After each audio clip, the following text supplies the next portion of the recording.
Hello guys, अस्सलाम वालेकुम, नमस्ते, सत श्री अकाल।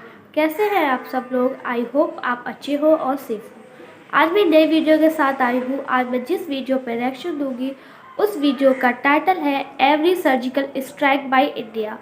सो गाइस, ये है हमारी अच्छी वीडियो। सो सुनते हैं इस वीडियो कि आपको इस वीडियो में क्या बताया जा रहा है, और इस आपको ओरिजिनल वीडियो का लिंक आपको डिस्क्रिप्शन में मिल जाएगा, आप लोग वहाँ से देख सकते हैं। सो बिना टाइम वेस्ट किए चलो देखते हैं वीडियो को। इससे पहले प्लीज़ चैनल को सब्सक्राइब कीजिए, लाइक कीजिए, शेयर कीजिए। हेलो फ्रेंड्स, मैं गौरव। और क्या आपको पता है कि उरी में 3 मिनट में 17 ग्रेनेड्स गिराकर पाकिस्तानी टेररिस्ट ने हमारे देश के लिए लड़ने वाले 19 जवानों को बेरहमी से मार दिया था। लेकिन इस खौफनाक मंजर का बदला इंडिया ने पाकिस्तान के 7 लॉन्च पैड तबाह करके 35 से 70 टेररिस्ट की लाशों का ढेर खड़ा कर सिर्फ 4 घंटों में ले लिया। पर हमारा इंडिया सिर्फ दुश्मन को जवाब देना ही नहीं जानता, बल्कि 2016 में इंडिया ने पाकिस्तान हमले के बाद अपनी छाती ठोककर हमारे बॉर्डर पर दुश्मन यानी पाकिस्तान को फोन करके इस हमले की खबर दी। और इसका खुलासा पीएम मोदी ने खुद एक इंटरव्यू में किया था। मैंने हमारे अफसर जो इसको ऑपरेट कर रहे थे उनको कहा कि आप हिंदुस्तान को पता चले उससे पहले, मीडिया वहां पहुंचे उससे पहले पाकिस्तान की फौज को फोन करके बता दो। पर सिर्फ उरी ही नहीं, उसी के तरह पुलवामा अटैक में मारे गए 44 जवानों की लाशें देखकर जब पूरा भारत रो पड़ा था, तब हमारे इंडिया के ऑपरेशन बंदर ने दुश्मन की ईंट से ईंट बजाकर पाकिस्तान में ऐसे धमाकों की गूंज फैला दी थी जो आज भी सुनाई देती है। लेकिन इंडिया का एक ऐसा सर्जिकल स्ट्राइक भी है जो शायद किसी ही हिंदुस्तानी को पता भी हो। लेकिन आज मैं आपको उस सर्जिकल स्ट्राइक के सच से भी वाकिफ कराऊंगा इन our today's video titled every surgical strike done by Indian government. Number 1, Uri surgical strike. तो उरी अटैक के बाद हुए इंडियन सर्जिकल स्ट्राइक की बात करें तो इंडियन आर्मी ने अपनी जान की परवाह किए बिना पाकिस्तान में घुसकर ईंट का जवाब पत्थर से दिया था। लेकिन इंडिया ने टेररिस्ट की तरह इसे छुपाने की कोशिश नहीं की। इंडिया ने अपनी छाती ठोककर सबसे पहले सर्जिकल स्ट्राइक की खबर पाकिस्तान के मिनिस्ट्री को ही दे दी। भैया, हमने आपके देश में घुसकर टेररिस्ट को मार गिराया है और आप आकर इनकी लाशें ले जा सकते हो। कि आज रात हमने ये किया है, ये लाशें वहां पड़ी होगी, तुम्हें समय हो तो जाकर के ले आओ। Now that's pretty bold of India, right? पर किसी कहानी को पूरा जानने के लिए कहानी की शुरुआत से उसे जानना जरूरी है। और इंडिया के इस बदले की कहानी शुरू हुई थी जम्मू एंड कश्मीर के उरी सेक्टर में, जहां 4 जैश-ए-मोहम्मद टेररिस्ट्स ने इंडियन आर्मी के 12th ब्रिगेड पर 18 सितंबर को रात के अंधेरे में हमला कर दिया था। ये हमला रात के 5:30 बजे करने वाले कायर टेररिस्टों ने 3 मिनट में सोते हुए इनोसेंट जवानों पर 17 ग्रेनेड्स को गिरा कर किया था, जिसमें हमारे 19 जवान शहीद हुए थे। साथ ही करीबन 20 जवान घायल हो गए थे। और शहीद होने वाले जवानों में डोगरा रेजिमेंट 10 बटालियन के 3 जवान और बिहार रेजिमेंट 6 बटालियन के 16 जवानों की जान जा चुकी थी। ग्रेनेड के धमाकों से 150 मीटर के रेडियस में फैली आग, जिसमें झुलसकर 13 जवान मारे गए थे और कईयों को बहुत चोट आई थी। ऐसे में अपने जवानों को मरता हुआ देखकर भी बाकी जवानों ने हिम्मत नहीं हारी और इस दौरान चली 6 घंटे की फायरिंग में इंडिया के जवानों ने जैश-ए-मोहम्मद के चारों ही टेररिस्ट की लाशें बिछा दी। लेकिन हमारे भारत के बेटों को खोने का दुख इन 4 कायर टेररिस्टों को मारकर कम नहीं हुआ था, क्योंकि ये बात इंडियन गवर्नमेंट, हमारे आर्मी और इंडिया के लोगों को समझ आ चुकी थी कि जब तक पाकिस्तान के टेररिस्टों को उनकी ही भाषा में जवाब न दिया जाए तब तक वो सुधरेंगे नहीं। और इसीलिए इंडिया की गवर्नमेंट और आर्मी ने एक बड़ा कदम उठाया। हमारे देश के प्राइम मिनिस्टर मोदी ने जवानों को स्ट्राइक की प्लानिंग करने की पूरी छूट दे दी और इंडिया ने इस अटैक की जिम्मेदारी घातक प्लाटून, जिसमें 20 स्ट्रॉन्ग सोल्जर्स यानी commanding captain, 2 non commissioned officers, special team जैसे marksman and spotter pairs, light machine gunners, medic and radio operator जैसे सोल्जर्स को सौंप दिया, जिनमें 10 डोगरा और 6 बिहार बटालियन के जवान भी शामिल थे। और इन जवानों ने अपने साथियों का बदला लेने में बिल्कुल भी देरी नहीं की। 28 सितंबर 2016 की रात 12:30 बजे हमारे जवानों ने सर्जिकल स्ट्राइक ऑपरेशन को शुरू किया, जिसमें सबसे पहले कमांडोज को LOC पर एयर ड्रॉप किया गया, जहां से फिर हमारे जवान पाकिस्तान में 3 किलोमीटर अंदर तक घुसे और उन्होंने एक जगह नहीं, पाकिस्तान के भिम्बर, हॉट स्प्रिंग, केल एंड लीपा सेक्टर्स में हमला करके इंडिया में टेररिस्ट के घुसने वाले 7 लॉन्च पैड्स को तबाह कर दिया। इस हमले के दौरान हेलीकॉप्टर्स का भी इस्तेमाल हुआ था और हमारे जवानों ने 4:30 तक इंडिया की सीमा में बढ़कर इस मिशन को पूरा भी कर दिया था। साथ ही जैसे मैंने बताया था, इस हमले में 35 to 70 टेररिस्ट मारे गए थे। वहीं हमारे सारे ही जवान सही सलामत लौट आए, जिसके बाद इंडिया के इस बड़े कदम का सम्मान इंडिया के लोगों ने ही नहीं, दूसरे देशों ने भी किया था। और हमारे देश के डिफेंस मिनिस्टर राजनाथ सिंह ने तो इस मिशन के बाद ये तक कहा था कि इस सर्जिकल स्ट्राइक से दुनिया को ये क्लियर मैसेज मिलता है कि हम हमारे यहाँ और बॉर्डर के पार जहां भी जरूरत पड़े टेररिस्ट को खत्म कर ही रहेंगे। अब फ्रेंड्स, आगे बढ़ने से पहले मैं आपको एक इंटरेस्टिंग ट्रेडिंग प्लेटफॉर्म बायनमो के बारे में बताना चाहता हूं, जो प्ले स्टोर और ऐप स्टोर दोनों में मौजूद है। और इसमें आप अलग अलग एसेट्स जैसे कि गूगल, एप्पल, गोल्ड में ट्रेड कर सकते हो। और तो और आपको इसमें फॉरेन करेंसी जैसे कि यूरोस और डॉलर में भी 90% तक का प्रॉफिट मिल जाता है। इस प्लेटफॉर्म में आपको कोई भी एसेट चुनना है और फोरकास्ट करना है कि उसकी वैल्यू समय के साथ बढ़ेगी या नीचे जाएगी। जैसे फॉर एग्जांपल मैं 700 रुपए का ट्रेड अप करता हूं कि इस एसेट की वैल्यू बढ़ेगी, और अब बस हमें कुछ समय का इंतजार करना है। एंड यस, मेरा फोकस सही निकला। अब ये अमाउंट आप आसानी से अपने बैंक अकाउंट या पेटीएम वॉलेट में विड्रॉ कर सकते हो। इसका मिनिमम डिपॉजिट 350 रुपीज है, लेकिन अगर आपने मेरा प्रोमो कोड यूज किया तो आपको डबल मिल जाएगा। यानी कि अगर आपने 400 रुपए डाला तो आपको डायरेक्टली 800 रुपए मिल जाएंगे। सो डिस्क्रिप्शन में दिया गया है लिंक, जाओ और डाउनलोड करो बायनमो ऐप और डेमो अकाउंट में 65,000 रुपीज पाओ, जिससे आप trading practice, learning new skills and learning new strategies में यूज कर सकते हो। अब फ्रेंड्स, ये जानना जरूरी है कि किसी भी टाइप के ट्रेडिंग में आपका कैपिटल रिस्क पर होता है, और इसीलिए जब आपको अच्छा खासा एक्सपीरियंस हो जाएगा तभी आपका ज्यादा कैपिटल लगा, और इससे आपकी प्रॉफिटेबिलिटी और मनी अर्निंग स्किल भी बढ़ेगी। So click on the link in the description and go download Binomo now. I am a Binomist, are you? Number 2, operation sunrise.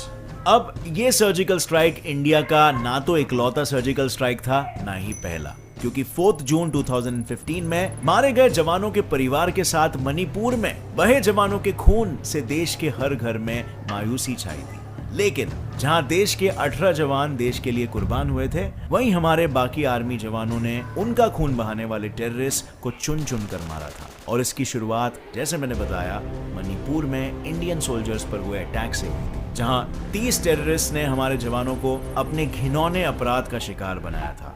और इसके लिए टेररिस्ट ने रॉकेट प्रोपेल्ड ग्रेनेड्स और ऑटोमेटिक वेपन्स का इस्तेमाल किया था। पर ये टेररिस्ट आए कहां से थे? इन 30 में से 17 टेररिस्ट कैंगले यवोल कैनालूप यानी मणिपुर के सेपरेटिस्ट ग्रुप का हिस्सा थे, और 13 terrorist national socialist council of Nagaland के सेपरेटिस्ट ग्रुप का हिस्सा थे। और 2015 में ये अटैक 1993 के बाद हुआ ऐसा पहला हमला था जहां इंडिया के इतने सारे जवान शहीद हुए थे। तो इंडिया अपने जवानों के शहीद होने के बाद चुप कैसे बैठ सकता था? इसीलिए इंडिया की गवर्नमेंट ने टेररिस्ट को एक इंडियन जवान की जान की कीमत कितनी ज्यादा है, ये समझाने और उन्हें करारा जवाब देने का प्लान बनाया। और हमारे जवान, जिनमें स्पेशल फोर्सेस भी शामिल थी, पूरी तरह इस काम में जुट गए ताकि देश के शहीद जवानों को इंसाफ मिल सके। पर इंसाफ का ये रास्ता इतना भी आसान नहीं था, और इसीलिए जवानों को इस काम में 3 दिन लग गए। पर 7 जून को उनके हाथ एक टेररिस्ट की बॉडी लगी, और यहीं से जवानों को बाकी के आतंकवादियों का मैसेज भी मिला, जिसे हमारे जवानों ने जब इंटरसेप्ट किया तब उन्हें पता चला कि बाकी के टेररिस्ट म्यांमार में छुपकर बैठे हैं। पर अपने देश के लिए और अपने शहीद भाइयों के लिए हमारे जवानों ने सरहद को भी अपने रास्ते में नहीं आने दिया। खुद पीएम मोदी ने म्यांमार के अथॉरिटीज की मदद ली, और इस मदद के साथ शुरू हुआ ऑपरेशन सनराइज। और जवानों को देश की रक्षा के लिए दिए गए हर मिशन की तरह ये मिशन भी आसान नहीं था। पर फिर भी हमारे देश के जवानों ने 3 अलग अलग ठिकानों पर मौजूद टेररिस्ट को टारगेट किया, जिनमें से एक था नकलाख, जो इंडिया के नागालैंड स्टेट में मौजूद है, और दूसरा था मणिपुर स्टेट का छसाड़, और तीसरा ठिकाना था हमारे पड़ोसी देश म्यांमार के बॉर्डर के अंदर मौजूद ओंजिया। इन जगहों पर घुसकर हमारे सोल्जर्स ने मिशन को रात के 3 बजे अंजाम दिया, और सिर्फ 45 मिनट में हमारे देश के जवानों ने सारे टेररिस्ट को अपने जवानों के खून को बहाने का नतीजा अच्छे तरीके से समझा दिया। इस जंग में मिलिट्री ऑफिशियल्स के हिसाब से 30 से 50 टेररिस्ट को मार गिराया था। वहीं अगर मैं हमारे जवानों की बात करूं तो हमारे सारे ही जवान सही सलामत अपने देश में लौट आए। और इंडिया के मेजर जनरल रणबीर सिंह के मुताबिक ये बात भी सामने आई थी कि मणिपुर की तरह ही ये टेररिस्ट इंडिया के और भी ठिकानों पर हमला करके कई लोगों की जान लेने के फिराक में थे, लेकिन इंडिया के सर्जिकल स्ट्राइक की वजह से इनके सारे प्लान्स नाकामयाब हो गए। नंबर 3, ऑपरेशन बंदर।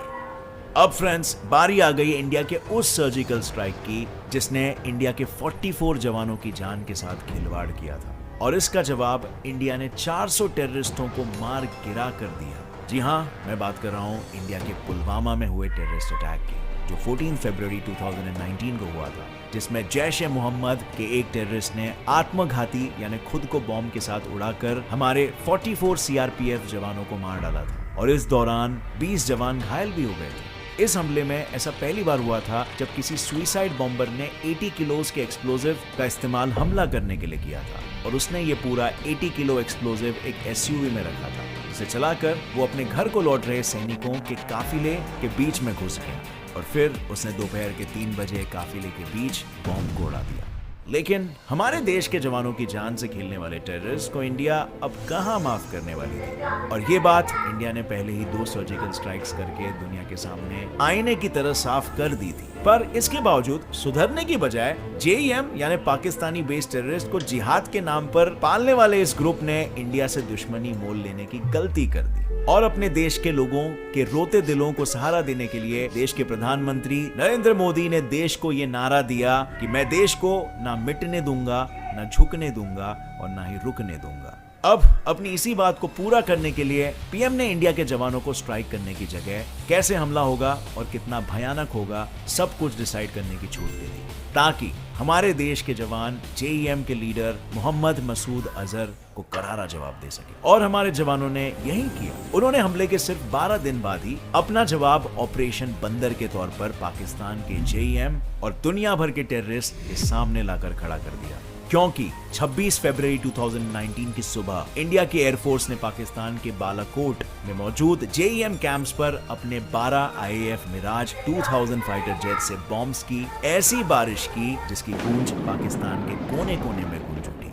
और इसमें 300 टेररिस्ट मारे गए, जिनमें सिर्फ टेररिस्ट और उनके ट्रेनर्स ही नहीं, कई सीनियर कमांडर्स और जिहादी टेररिस्ट भी मारे गए। लेकिन सिर्फ यही नहीं, जेईएम को लीड करने वाले मोहम्मद मसूद अजहर के 2 भाई यानी इब्राहिम अजहर और मौलाना तलहा सैफ का भी खात्मा इसी एयर स्ट्राइक के चलते हुआ। अब इस तरह इंडिया ने 40 जवानों को खोकर 400 टेररिस्ट का खून बहाने वाले इस ऑपरेशन बंदर को पूरा किया। और आने वाले कल में भी इंडिया इसी तरह अपने दुश्मनों को ईंट का जवाब पत्थर से देता रहेगा, जब तक हमारे देश के दुश्मनों को ये बात समझ ना आ जाती कि अब इंडिया ना तो रुकेगा और ना ही किसी के आगे झुकेगा, और ना ही इंडिया अपने किसी जवान या अपने जनता के खून बहने पर चुप रहेगा। अब फ्रेंड्स, क्या आप भी करंट सरकार की इस नीति से सहमति रखते हो? अपनी राय मुझे नीचे कमेंट सेक्शन में देना। अगर आपको इस वीडियो से कुछ भी नया सीखने मिला तो एक लाइक जरूर ठोकना। इस वीडियो को सारे फ्रेंड्स और फैमिली मेंबर्स के साथ शेयर करो ताकि उन्हें भी पता चले हमारे इंडियन आर्मी की वीरता के बारे में। With that said, as always stay curious, keep learning and keep growing. जय हिंद। तो फ्रेंड्स, ये थी हमारी आज की वीडियो। बहुत ही अच्छी वीडियो थी, बहुत ही मज़ा आ रहा था सुनने में। मैं तो ये कह रही हूँ कि अब कोई भी टेररिज्म मतलब ऐसा करे तो उसको इस टाइप का रिस्पॉन्स देना चाहिए, ताकि वो कहाँ पे सोचते में वेट मत करिए कि पहले वो अटैक करे फिर हम बदला लेंगे। ऐसा होना नहीं चाहिए। इंटेलिजेंसी स्ट्रॉन्ग होनी चाहिए हम लोगों की। जो भी बॉर्डर क्रॉस करके आता है पहले ही उसको उड़ा देना चाहिए, कि पहले वो मतलब कि पहले हम ये सोचें कि पहले वो डैमेज करे कंट्री को तो हम इसके ऊपर एक्शन लें। ऐसा अब नहीं होना चाहिए। और अगर कुछ ऐसा होता है कि वो डैमेज करे तो अंदर जाके वो जहाँ से आया है उस जगह अंदर घुस के उसका सारा सोर्स ख़त्म कर दें हम लोग। और वही इंडिया कर रहा है, तो ही वो पाकिस्तान घबराया हुआ है, तभी तो उनको तकलीफ़ हो रही है, तभी तो वो कोशिश कर रहे हैं कि किसी तरह से हम मोदी जी पर अटैक कर दें। समझ तो आ ही रहा होगा कि मोदी जी ये सब कर रहे हैं तो उन्हें कितनी तकलीफ़ हो रही है। तो ये सब वीडियो बताया गया है। सो बहुत ही अच्छी वीडियो थी, बहुत ही इंटरेस्टिंग वीडियो थी। सो गाइस, जैसा आप शायद आप लोगों को वीडियो अच्छी लगी हो तो प्लीज़ चैनल को सब्सक्राइब कीजिए, लाइक कीजिए, शेयर कीजिए। मिलते हैं ऐसी नई वीडियो के साथ, जब तक के लिए खुदा हाफ़िज़।